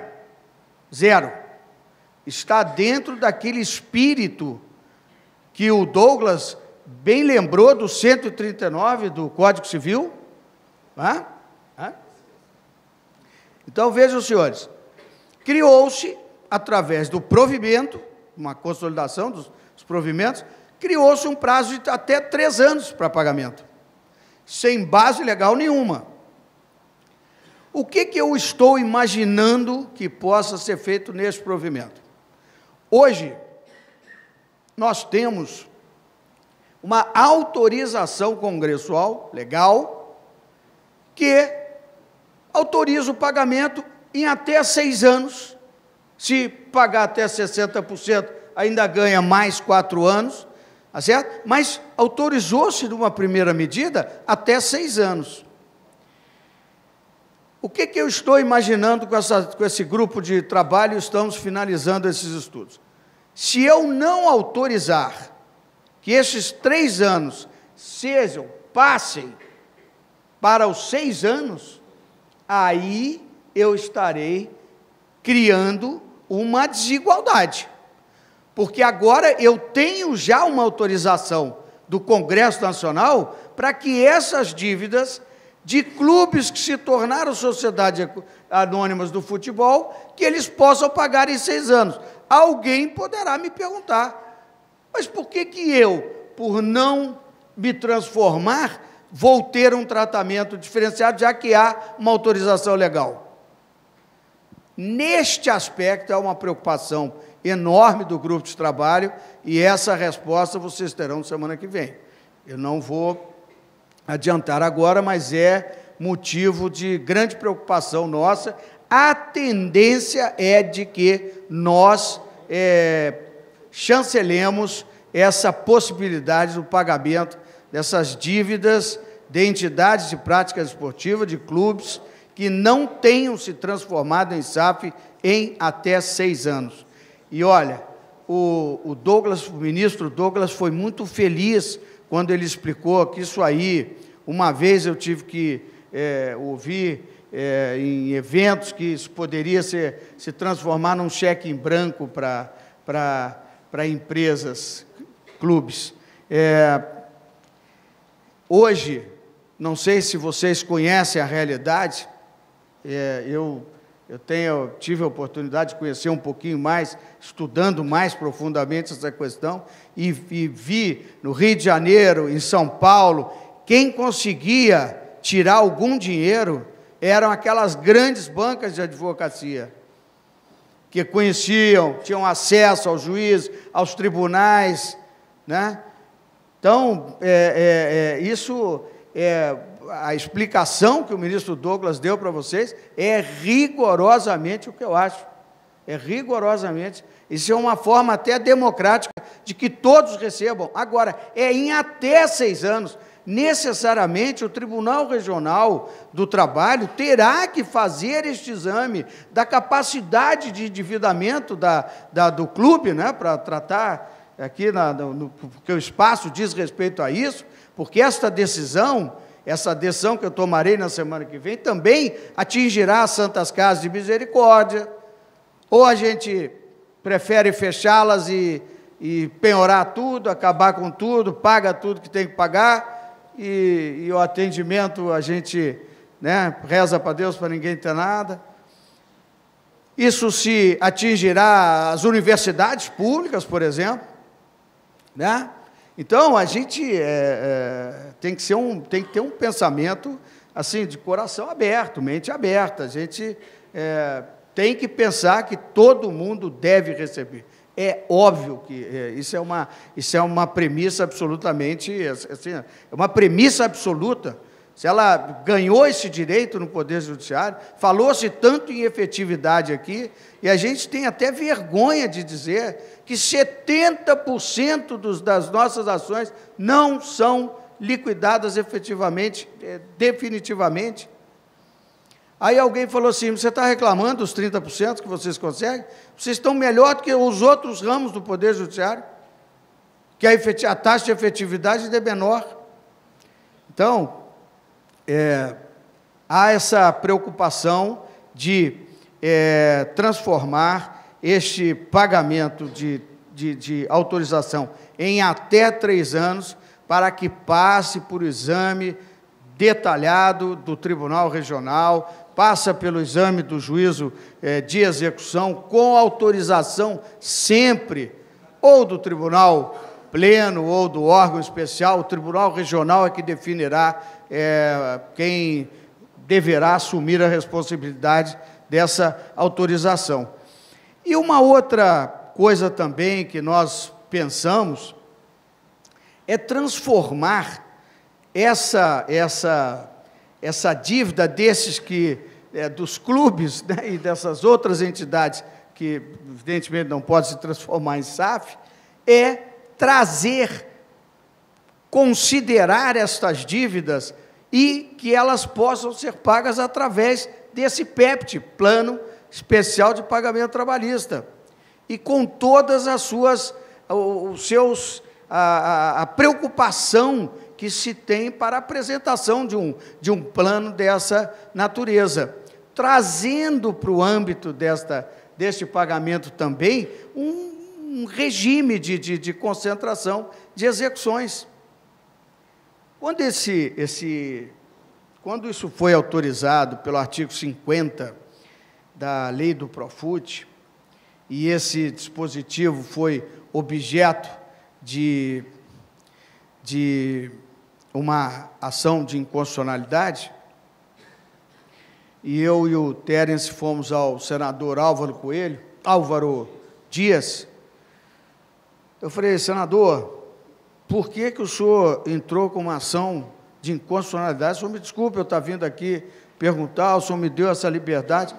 Por que o senhor entrou, considerou inconstitucional, autorizando os tribunais regionais que fizessem os atos de concentração?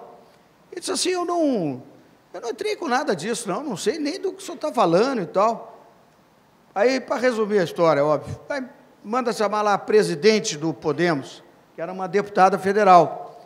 E aí trouxeram uma equipe jurídica, vários advogados, um monte de gente e tal, e simplesmente me pareceu, em última análise ali, o Teres teve mais ou menos a mesma impressão que eu, de que era uma dívida eleitoral, talvez, ali uma coisa que se troca de um apoio eleitoral, e aí entraram com essa ação de inconstitucionalidade de um artigo que autorizava o tribunal a estudar, fazer o levantamento da capacidade de endividamento, porque o que adianta matar a galinha dos ovos de ouro? Aí ninguém recebe, ou só uns primeiros beneficiados recebem, e depois ninguém recebe mais nada.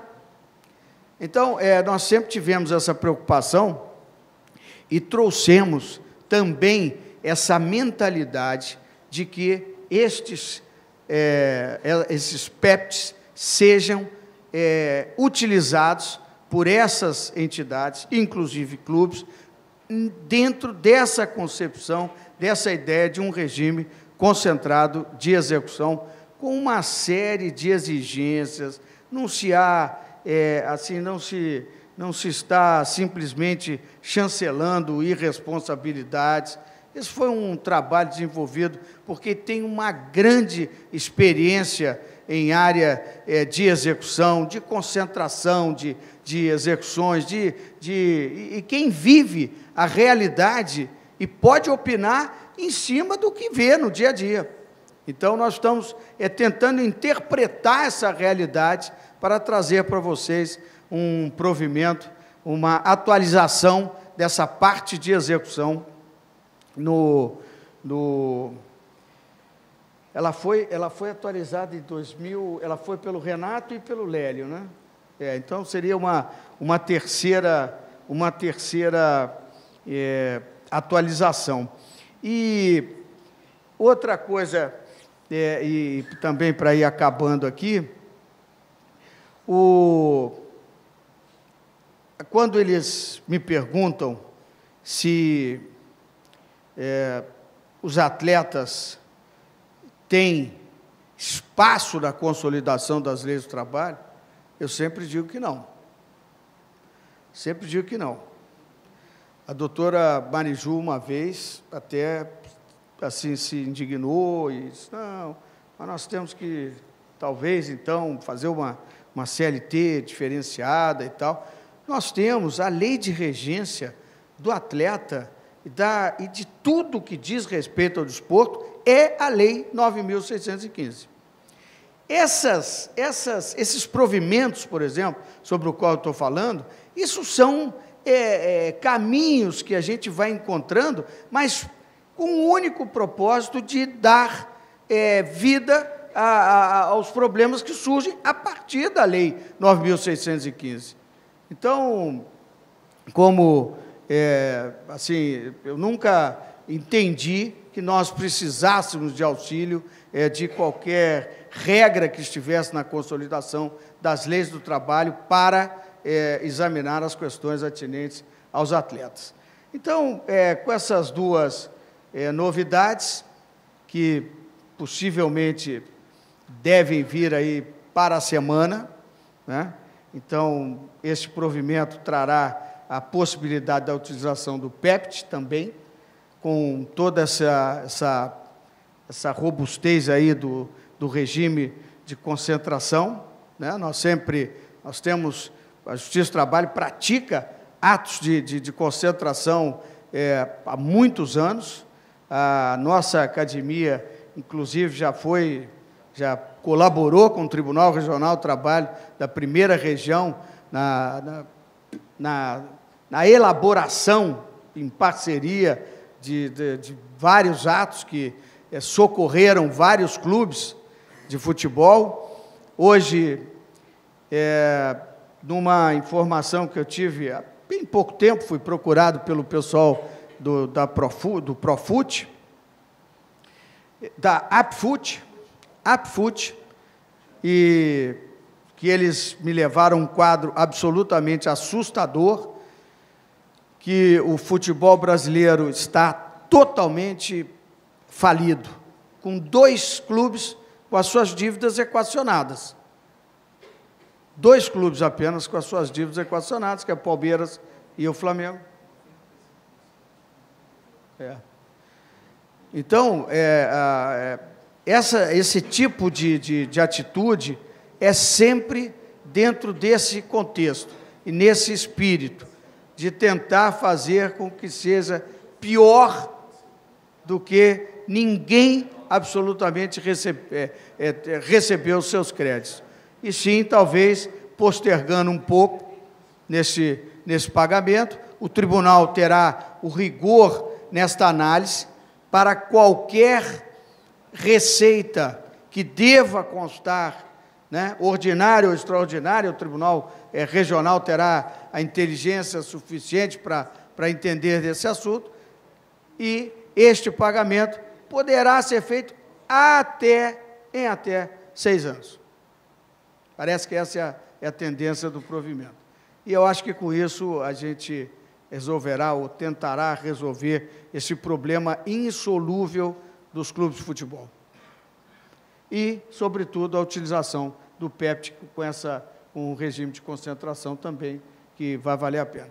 Então, vocês viram, a minha parte ficou realmente fora da lei da SAF. É uma lei, eu acho que vocês têm que estudar muito. Eu vim mais trazer essa notícia do provimento, deverá estar assinado aí na semana que vem, e, quiçá, possa ajudar aí a resolver os problemas desse ambiente que a gente tanto gosta. Obrigado, gente. Muito obrigado.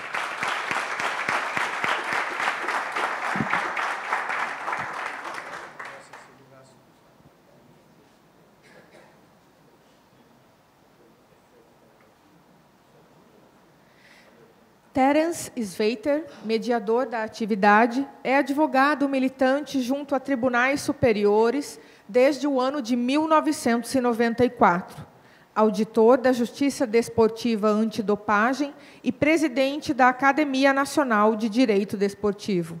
Passamos a palavra ao mediador da atividade, advogado Terence Sveiter, que conduzirá os debates. Boa noite a todos. Ministro Douglas e eu aqui, acho que vocês acompanharam, viemos tendo algumas discussões a respeito de diversos artigos da lei, e eu me lembrei agora de um episódio, há uns 3 anos atrás. Eu fui consultar um neurocirurgião, enfim, por um problema familiar de um parente, e o Paulo Niemeyer, que é esse neurocirurgião, um dos maiores neurocirurgiões do Brasil, vinha falando, né, fazendo a consulta e etc., e me narrou o seguinte episódio. Olha, eu estava dando uma palestra no Rio de Janeiro para vários neurocirurgiões internacionais, etc., pessoas super renomadas, e eu projetei no slide a imagem de uma cirurgia que, para mim, tinha sido assim, extremamente bem-sucedida. E aí eu olhei aquela foto, falei, meu Deus do céu, não tem nada a ver, esse cidadão deve estar morrendo de dor e etc. E ele encerra a palestra dele e sai correndo para reoperar esse cidadão que estava lá há 1 mês da cirurgia. Enfim, se o Paulo Niemeyer, com a ciência exata, que é mais exata que a medicina, tem essas coisas, Imagina nós com a lei da SAF, que é a lei que vai fazer um ano amanhã, né, ministro Douglas, e que traz em si alguns conceitos que são bastante razoáveis, pragmáticos até, e, ao mesmo tempo, que colidem com alguns valores, vamos lá, fundamentais para a CLT, como é a questão da sucessão, artigo 10.448 da CLT. Agora, sem qualquer sombra de dúvida, a pergunta de $1 milhão, ela foi triplamente respondida. Claro, né, a AMB aqui, a magistratura, está ganhando da advocacia. Eu já penso em sentido contrário. Acho, não pelo fundamento da isonomia, da questão, vamos tratar iguais os desiguais ou desigualmente os iguais. Não, longe disso. Eu, na minha modesta forma de compreender isso, acho que é pela instrumentalidade das formas. Porque se a Justiça do Trabalho ela já se predispõe a fazer e faz muito bem o regime concentrado das execuções, por que não elastecer o prazo desses parcelamentos, com fundamento na lei da SAF, pela exatamente a mesma razão? Qual é a ratio da lei da SAF? Saúde financeira e fluxo de caixa do clube de futebol endividado. Por que a Justiça do Trabalho não pode fazer isso? E ela já é equipada, e ela já faz isso com destreza. Mas o que eu estou pensando nisso, Douglas, é muito fora da casa. Assim, o advogado está tão assim contraposto à magistratura ou não? Pergunta realmente muito interessante, mas eu penso que o microsistema da lei da SAF tem tantas virtudes, a ideia da profissionalização, da responsabilização, da governança, o programa educacional, tudo aquilo compõe um pacote, um microsistema que ou se adere ou não se adere.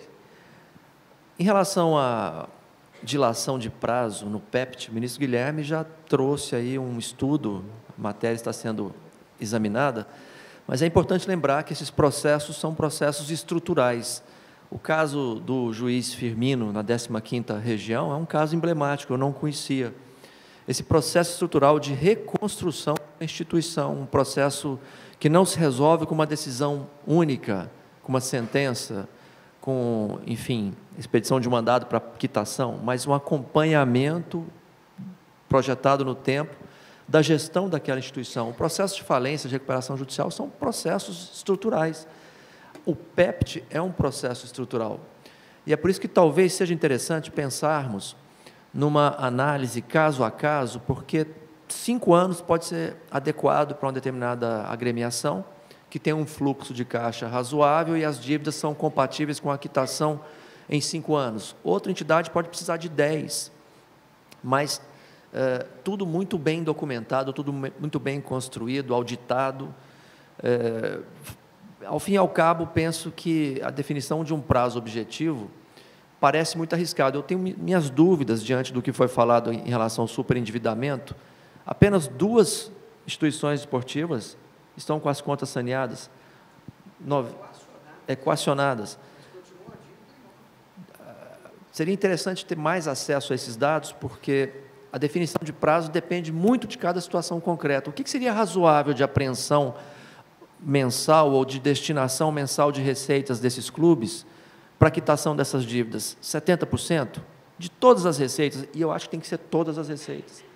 Essa disputa que se pode estabelecer em relação a receitas que não sejam ordinárias, excepcionais ou não habituais, como a que decorre da venda, da transação envolvendo atletas, tudo isso deve compor o conjunto de receitas, porque o objetivo é a quitação da dívida, uma gestão responsável. Então, eu acho que o prazo seria muito mais interessante olhar caso a caso e estabelecer a partir de um percentual também fixado com razoabilidade para a quitação dessas dívidas. Enfim, não sei se respondi, mas é a resposta que daria. Há tempo e moda, ministro, há tempo e moda. Mas, enfim, ministro Amauri, vai aderir à magistratura ou vai contra a magistratura? Vai aderir à advocacia? Eu penso receitas que a lei da sociedade anônima, um apêndice dela é a questão da centralização da execução. O principal dela é uma gestão profissional. Então, sem uma gestão profissional, não vai ter 6 anos que resolva nenhum problema, como não teve até hoje, como não teve com o Profut, como não teve com as diversas oportunidades que foram já concedidas aos clubes de futebol. Então, eu acho que o grande mérito da lei da sociedade anônima é almejar e exigir uma administração profissional que objetive lucro, que é o que não teve até hoje. Daí porque eu assino embaixo o que o ministro Douglas falou com a devida vênia. Bom, estou vendo que a plateia está mais tranquila. Eu vou passar a palavra agora para o ministro Caputo para as considerações dele finais, para saber se ele está acompanhando a magistratura ou está indo com a advocacia. E aí vamos encerrar esse painel. Eu estava assim, mal comparando, Teres. Eu me lembrei da lei do portuário, lei da 8.630, e depois veio a 12.815, uma coisa assim.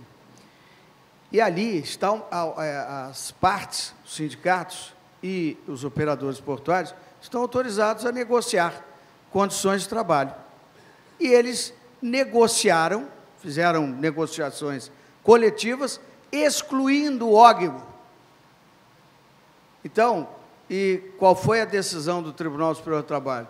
Não pode, porque o ógimo faz parte exatamente do microsistema que se criou especificamente para a modernização dos portos brasileiros.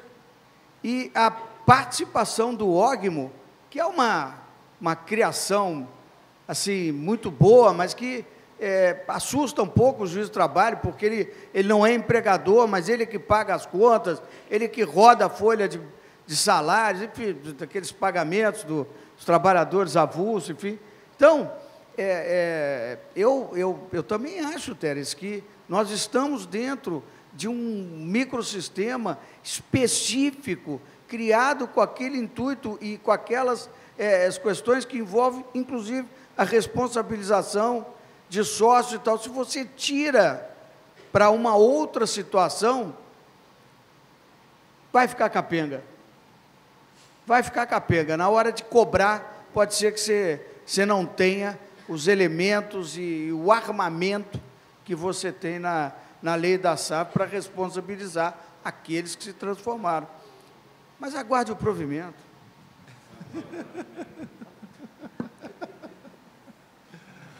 Bom, gente, vou encerrar o painel, agradecer a presença de todos e, uma vez mais, agradecer ao presidente Rossal, ao nosso querido diretor da escola, desembargador João Paulo, a todos os presentes e um abraço muito especial ao meu mais dileto vice-presidente, doutor Ricardo Gelling, sempre muito atencioso e muito dedicado com esses assuntos acadêmicos. Muito obrigado aqui a todos aqui da 4ª Região, também a todos os funcionários. Espero que seja o primeiro de muitos, que venham outros cafés lá no gabinete do ministro Scheuermann. Muito obrigado, boa noite a todos.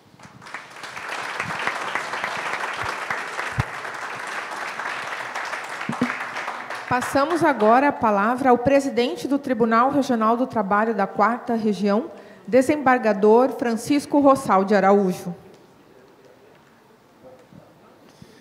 Senhoras e senhores, ministro Caputo, ministro Amauri, ministro Douglas, estimado presidente do nosso painel, Sveiter, as últimas palavras desse encontro é dizer que nós podemos fazer coisas importantes em 1 minuto. Foi o tempo que nós tivemos para conversar, tivemos a ideia, boa vontade, decidimos e aqui estamos. É importante isso e faremos outros, né? O Tribunal Regional do Trabalho da 4ª Região está sempre aberto a essas boas ideias e a colaborar com a sociedade para a discussão de grandes temas. A única questão que eu particularmente fiquei pensando, o ministro Amauri comentava sobre isso, e toda hora dizia assim, o presidente do tribunal vai ter que pensar nesse assunto. E eu fiquei pensando nos temas de casa, né? Como o ministro Caputo sabe que eu sou um workaholic, eu já perdi o meu fim de semana, né? O meu fim de semana já vai ser pensar nas tarefas que o nosso tribunal, com certeza, vai ter que contribuir para o debate desse tema. Muito obrigado pela presença de todos, declaro encerrado o nosso seminário. Obrigado, boa noite a todos.